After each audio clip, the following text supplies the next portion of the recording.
All right, here we go. Just exactly how accurate is your Zestimate is the question today, and we have answers for you. Today we're going to talk about pricing. How the heck do we make up these numbers? How do you tell what a house is worth? What does your neighbor's sale have to do with your sale? What's the danger of pricing too high? Can you price too low? Those are all things we're going to talk about today, and we're going to have a little bit of fun. So let's get right to the heart of this and say, how accurate is your Zestimate? Well, Zillow tells us. I love this. They said, this is what we found when we look at what we had actively and then what it sold for. This is how close we were. So it's a great chart. Apparently within 38% of the time, they are within 5%. You know, and then if you look at the next, basically, if you combine the 12 and 11 for 23%, they're between 5 and 10% off. It starts to really swing. The next 21% is 10 to 20% off. And then 18%, that means almost 1 in 5 houses is more than 20% off. That's like if your house is worth 500,000, if they were off a little bit more than 20%, it would be on for 380 or 620. That makes a big difference. So I guess the lesson learned here is that just like a stopped clock is right twice a day, sometimes Zillow gets it right. They just have never been in your house. And if you haven't been in, you don't know what's there and how it compares to the market. They look purely at what is going on with the tax records, and they look at towns, I've learned, as a whole. So you know that there are different neighborhoods that command different prices. You know, there's certain prices in the downtown ring, or if you're by Phillips Andover, all around the Academy, or if you're near a country club, or you're near, you know, where all the action is, or off in a grassy, leafy place with a view. It all makes a difference. And Zillow doesn't take that into consideration. The thing that I've never forgotten is that my house was, its Zestimate before I put it on the market, like the day before, was 868. I thought, they're not close. They've never been to my house, and I know how to maximize my sale. And I put it on for 1289, and my house adjusted to about 1250 overnight, within like 48 hours, very quickly, because they had it. They say, well, now we have a new data point, which is the listing agent's and the seller's determination of the list price, and that creates a really big point for them. So they're really upfront that it becomes more active or closer once they have it properties listed. And then because I got so much over asking, I know you'll be shocked to find out the Zillow jumped again after it was recorded as sold up into almost 1.4. So that's what happens with Zillow, and I wouldn't rely too heavily on your Zestimate. I want to talk about 3 things today for the consumer. And, you know, if there are 3 data points that we look at really closely when we price a house, these are our 3 benchmarks. I think it's really important to look at these 3 particular stats to figure out what's going on in the market. I'm going to talk about each of them. You know, what is months of inventory? Well, months of inventory does not mean it's going to take so many months to sell your house. People think, oh, there's 3 months of inventory. It'll mean it'll take 3 months for me to sell my house. That's not what it is. Months of inventory is based on how many sales last year did happen, like an entire year, the previous 12 months, how many houses in that price band sold? And then how many do you have on in that price band right now? So given our history of how many we sell in a year, right? If we have if we sold 12 houses between $600,000 and $700,000 in a certain town in a year, and I have 2 houses on in the market now, if we sold 12 last year, that would be 2 months of inventory. That's what months of inventory mean. And what we do know is when it's 4 months or under, it's considered a seller's market. That 4 to 6 month period is a balanced market. And when it's over 6 months of inventory, that's when the leverage turns to buyers, which we can't even fathom now in this market that buyers ever have leverage because things have changed so dramatically. Tune in next week for what the pandemic has done, because we have some great stats on really what has happened to the market from a macro perspective right down to a micro perspective. So that's one point we look at, is how many months of inventory. That's the supply and demand equation. Do we have enough supply to meet the demand, which we don't. What's a sales trend? The sales trend is what has happened from one point in time to another point in time in a town for single families or for condos or for multifamilies, or we can get more specific. We can look at, what's happened to prices in Methuen or Tewksbury, over $800,000 this year. What's happened? That's a very small market. What happened in the last 3 years to prices in that market? So we can be very specific about price bands and what's the sales trend. The sales trend we all love is how are prices this year versus last year? So that's the sales trend. What's really fun is to be able to pick a point and say, when Tamara bought her house, and I'm making this up, I have no idea when she bought, 2003, she paid X. Given that it's in the same kind of condition she bought it in, her house would be worth, 47% more or 67% more, whatever it might be, if it's in the same kind of condition. That does not include improvements or the fact that maybe she moved in and did nothing. It's just been deteriorating underneath her. I can make fun of her because her house is gorgeous. And, so we can look at that. What is this absorption rate people talk about? So let's talk about absorption rate for a second. Absorption rate is how much the market's absorbing versus that's selling versus how many active properties. So in any given month, we have so many active properties on the market, 20, 30, 10, 3, 127, depending how big the market is. And we look at how many properties closed that month. It's a simple equation. If there are 100 active properties and we closed 50 this month, our absorption rate is 50 divided by 100 or 50%. That's a benchmark. In normal markets, we absorb about 20%. 18 to 25%, somewhere in that ballpark, is considered a balanced market. Prices aren't going up, prices aren't going down. So when we look at absorption rate, they're really our crystal ball of real estate. I can tell you by looking at a 3-month trend of what happened with absorption rates, whether prices are going up or whether they're going down.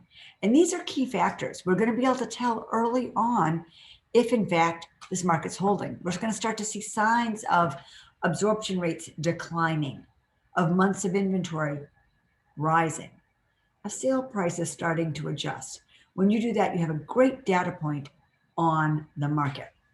All right, let's actually look at some of those, and I have some fun ones to show. So I was looking for extremes today. Extremes in today's pandemic market for early May. So this is what I have. Oh, I did it again. I apologize. I have managed. I took my,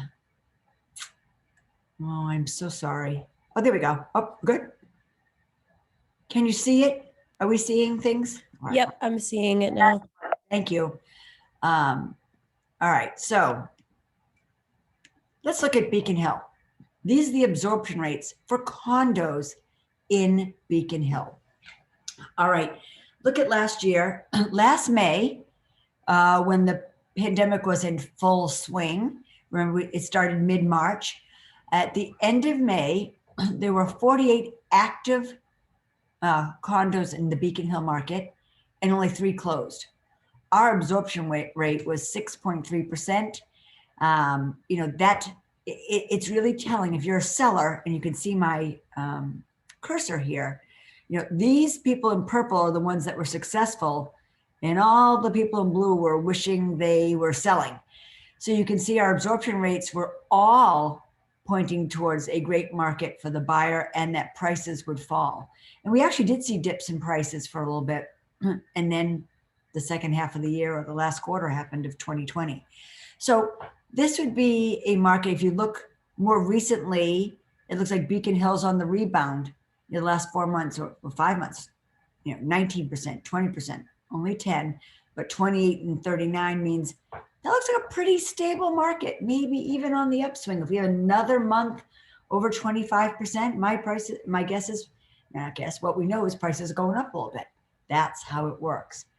Compare this to one of the craziest markets I can find, and it is actually my hometown of Melrose. We are absorbing everything. So to date, and I'm sure I might be able to find a harder one, I didn't check every town, but the stat I love here is how can you absorb last December 275% of your market? What that means is everything in the blue that had happened before closed that month. There was nothing active against it to sell. And I'm afraid I can't see the stat of how many houses were active on the market. But if there were 33, my guess is around 10 active listings, and we went way over. So you're the engineer, Ray. You probably have the math better than I do. But look at how crazy the absorption rates are. This is, beyond the seller's market. 70%, 96%, 206%, 87, 103, 71. Remember I told you anything really over 25% is a seller's market? This is so exaggeratedly red hot and soaring. So that's what's happening. And I want to say that I also pulled this, interestingly enough, last Tuesday. And the reason I believe there was anything on in Melrose is because we just hadn't, the cycle is so strong there, and you can see the inventory just plummeting, that that's the day that market happens to call for offers. My guess is that all those houses were sold by Wednesday morning. That's how that market runs. So for fun here, let's look at months of inventory in a place where you can really look at different price bands. So in Beacon Hill, right now, you've got almost a seller's market in 6.7 months of inventory between 6 and 700,000. We have got 10 active listings at that price band in Beacon Hill, which constitutes, 12.5% of the market. That's that 12.5 right there. We're looking at, I would call them on the shoulder, leaning towards seller's market between 1.1 and 1.2. You got 4 months of inventory. Between 1.3 and 1.4, you've got 9 months of inventory. But you can see that there's 3 active listings, but they only sold 4 all of last year. So that should make sense, right? 4 times 3 is 12. There's your 12 months unsold. So 3 times 3 is your 9 months of inventory. I don't know why it says 9.1. Might have been mid-month kind of thing. Here we go. So we've got, 6 million and over at 48 months is only 4 years worth of inventory, meaning actually in the last year they sold 1 house between 600 and more, it says, and they have 4 on the market now. So that's a tough position to be in. There aren't that many buyers. You're looking very few buyers, over 6 million, it's only 0.7% of your market. So you can see the sweet spot in Boston, in Beacon Hill, is still right in here, and then there's a whole bunch, you get a nice little grouping here between 2 and 3 of those high-end, beautiful townhouses and condos. All right, compare and contrast that to Melrose, which we know is a very low inventory, where, again, this was called up on a Tuesday where there was at least something. I should have called it up on a Wednesday when there was nothing. You're looking at less than a month's worth of inventory in almost all price bands. We'll move on. Sales trends.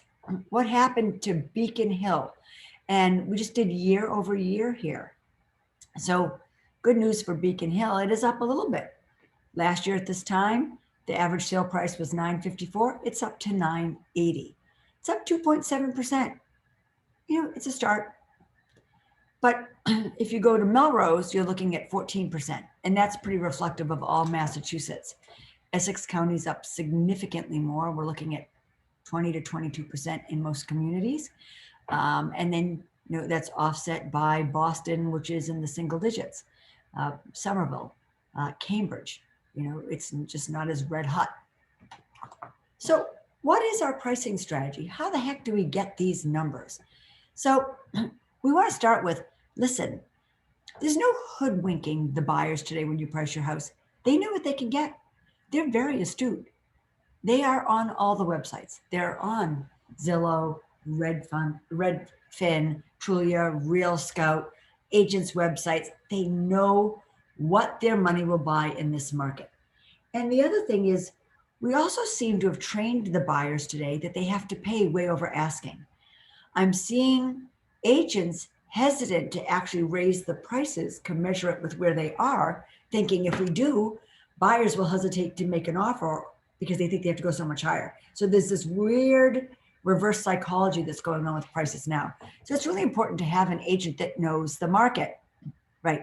They know what they can get for their money. If your property doesn't provide value for the money, they recognize it and they will walk. There are towns with things that are sitting on the market. There are things that have been in the market 6, 7, 8, 9 months. Nothing's wrong with the houses. They're just not priced to the market. And even in a red hot market, they're sitting. What is the right price? And we're having a little fun here. What is the right price? Well, it's the difference between a quick sale and a long slog, or the right price is the difference between a walk in the park and trudging uphill in a storm. Okay, there are 4 factors that come into play when you're pricing a house. You as a consumer control 3, right? You control the marketing for your house by the agent you pick, picking an agent who really is kick-ass, knows how to position your house, writes the right description of property, attracts the right buyer, understands how to write a description of property with maybe something that's compromised and can figure out how to leverage that to the right buyer, putting it everywhere, great photos, all the things, Matterport tours, floor plans. You pick an agent, you control that. You can control the condition. Listen, everybody can sell the house as is. It's just the price is usually a lot less than if you make it market ready, if you create a product for market. So you control that. Listen, I don't want to do anything. I'm not ripping the carpet up. I'm not painting the cabinets. I'm not putting in a new countertop. Let the buyers do that. The thing is, they want a reward. If they're going to spend that money, they want to build equity when they're doing it. We're suggesting that if you do it, you'll build equity. So again, you control that yourself. Now, price. You can price it smart. You can price your home aspirationally, or you can be totally out of your ever-living mind and price it where no one's going to buy it. And we meet those people on occasion who are out of their mind, people who want to challenge the market, and some people who really trust us to know how to put it on the market. Your call, you control that. The thing you don't control is your location. You're not going to be able to move it. Can't change your neighbors. Although we were talking to someone this morning who's thinking about painting the front of their neighbor's house because it's across the street, and doing a landscaping plan over there. So you can control a little bit of that. But where you live and your location mean a lot. But what does location mean? Location's a big deal. And there's a lot of different ways and a lot of different kinds of location that are really important to potential buyers. We're going to talk about that in a second, but here we are. I want you to look at this housing market versus the stock market for a second as we talk about pricing. Interesting that it pretty much parallels. Geez, the stock market's going up, the housing market's going up. They kind of work in unison. So, but the housing market's a lot like the stock market in another way. And what I mean by that is if you own Apple stock and today it's trading at, I have no idea, 4.25, you can't call your stockbroker up and say, listen, I know it's trading at 4.25, but I'd like 600 for it. The stockbroker will tell you that's impossible. No one will buy it. That's not the price.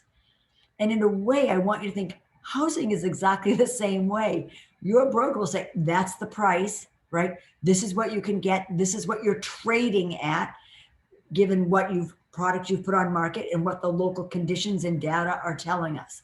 So listen to a good broker. They know what you're trading at. Price.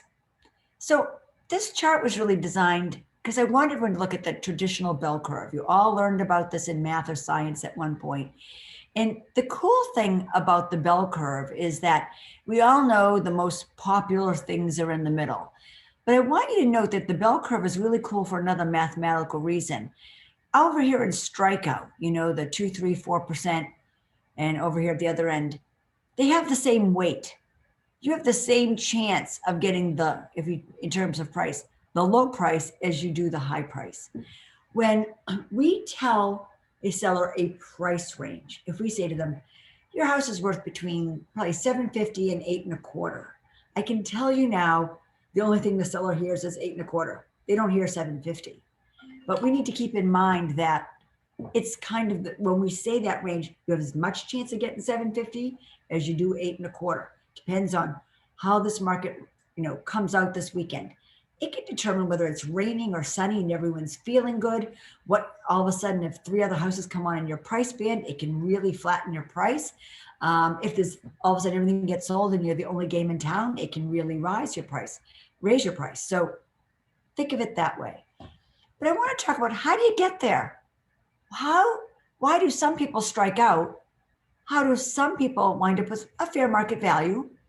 How do some people get that premium value? And then every now and then there are sellers who plain old hit a home run. Like everything's right. They get more than they could have possibly imagined. They get all the best terms. People are waiving inspection and financing.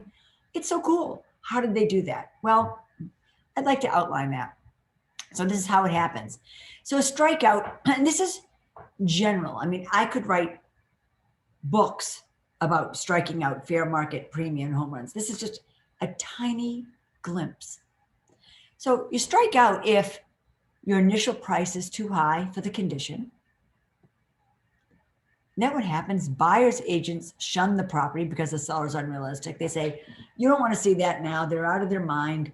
They're never going to get that. Let's let them cool their jets. And if it's still in the market in 4 or 5 months, they'll reduce the price and it'll be the right price. That's what happens when you put it on too high. Often, and there isn't an agent on this call who hasn't had this experience, we bring an agent, a seller, an offer for exactly what we said it would sell for. Like, this is a great price, but it's less than they're currently asking. They go, no, I'm not taking that. It's too low. It's not what I want. So they reject what probably was that, on the bell curve, a really good, strong price in the beginning. They reject it. And then it continues to sit. The house continues to languish and nobody buys it. And then finally, it sells for significantly less than the first offer, or has only one offer after a very long marketing time. That's how you strike out. There's just some great data on that. And then fair market value means it was priced correctly.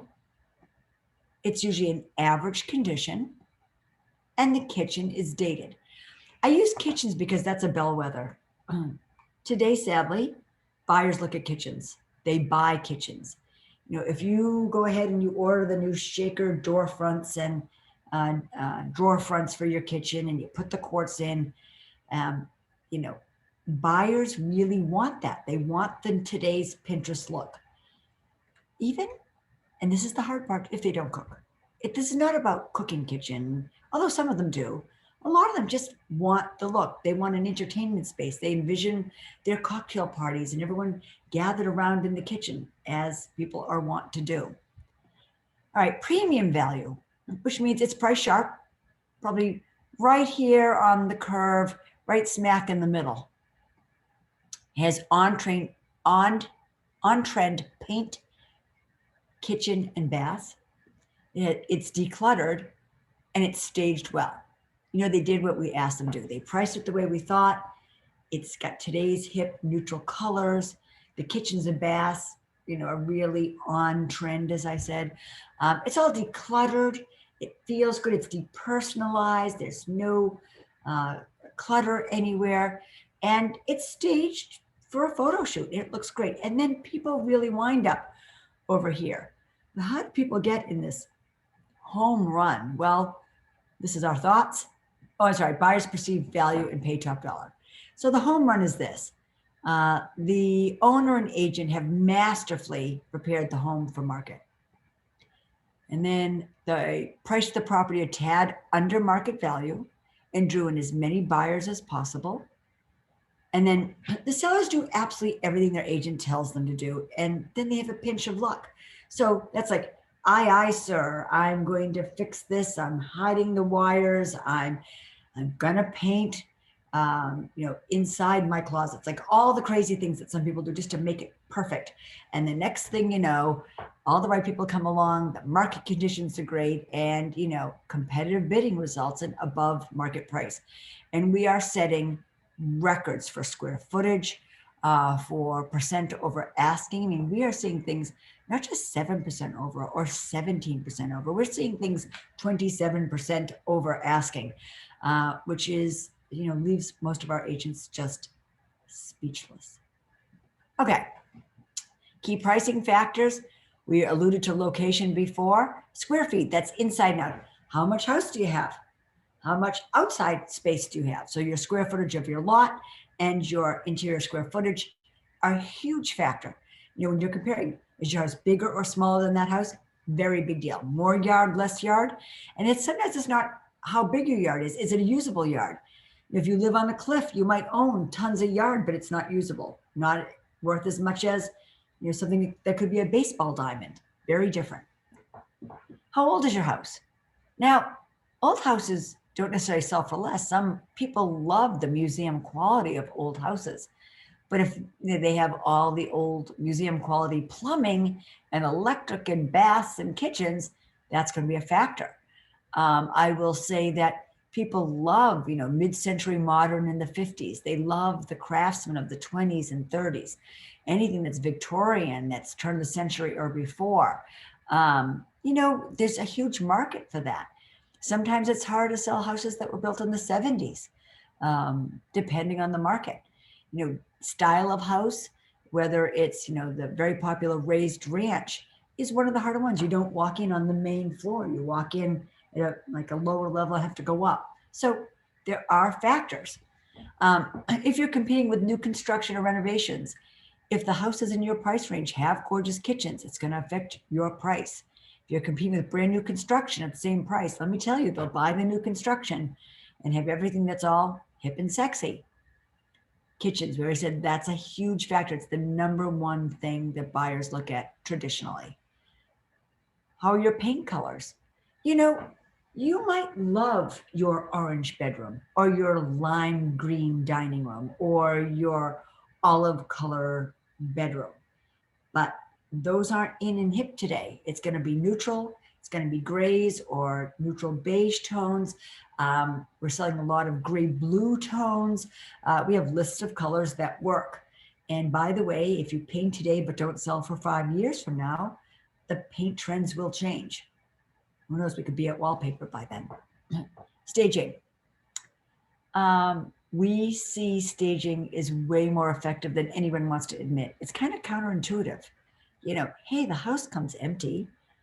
Why would you put somebody's fake furniture in here? It looks like, I've had one client years ago going, looks like TJ Maxx. I'm just telling you, it sells. Even though you have beautiful older furniture, probably much higher quality, doesn't look right in the photos, and your first sales now are online. That's where your showings are happening.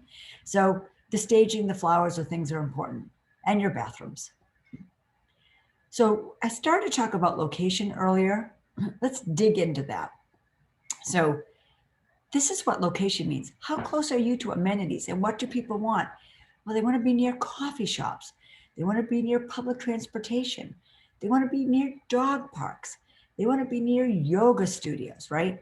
Your location, are you in Central Square or are you just behind Harvard in one of those beautiful little leafy neighborhoods?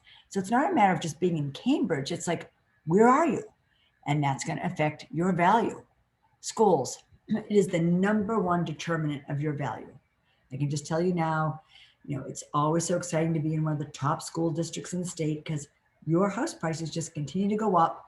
It's why in Lexington, people buy houses they say they don't like. I don't really like my house, but I'm in the Lexington school system. And that's what people will buy into. So schools are a really, really important factor. And of course, public Latin school was the first school in Boston, and it was actually the first public school in the country. Views, what do you look at? And we're not talking necessarily views by the sea, but you know, it could be just, do you have great windows? Is it something pleasant to look outside? What do your neighbors look like? That affects your sale. You know, are you in one of these really exclusive little neighborhoods? Can you look at any kind of water, a pond, a little river, or a mountain, you know, all kinds of that natural settings that create tranquility, create value in a property. So the right price. My mother made this up. The right price is the price buyers hesitate to pay, but decide to pay because if they don't, someone else will. Think about this. I don't want to pay that. That's too much money. damn, if I don't pay it, somebody else will. That's generally the right price. And even though that's not the price the listing agents are putting on it, that's what buyers are saying to themselves now, going, oh, if I don't pay $116,000 over asking, somebody else will. Buyers today need to be told you're going to have to overpay. And if you're not comfortable with that, you need to sit this one out until things change. And there's no end in sight right now, not with demand. And that's next week's seminar. So remember that even gorgeous homes in fantastic locations fail to sell every day because they aren't priced to sell in the market. Okay, price trumps location. And we have people who say, this is where everybody wants to live. You know, this is exactly near whatever is great, or I have the views, etc. And I'm just going to say, people say location, location, location. It's price, price, price. Price is what sells your house. It's just like if you think about something that you've had on your bucket list that you want to buy, and it's expensive, you could do it. But if all of a sudden they completely overpriced it, you wouldn't buy it. Like, nah, I'm going to wait. That watch, that car, you know, all of a sudden that vacation package, I could have done that for $7,000 last year. I'm not paying $12,000 for it now. That's what happens with houses. So the dangers of overpricing is that when you overprice and you don't sell, you start to hang around the market. We say you lose your new car smell.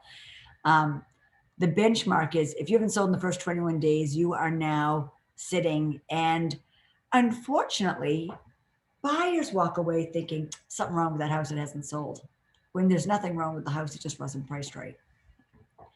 So often, if you wait too long to drop the price, it's a little, you know, too often it's a little too late, you know, too little, too late. The more overpriced, the more you lose.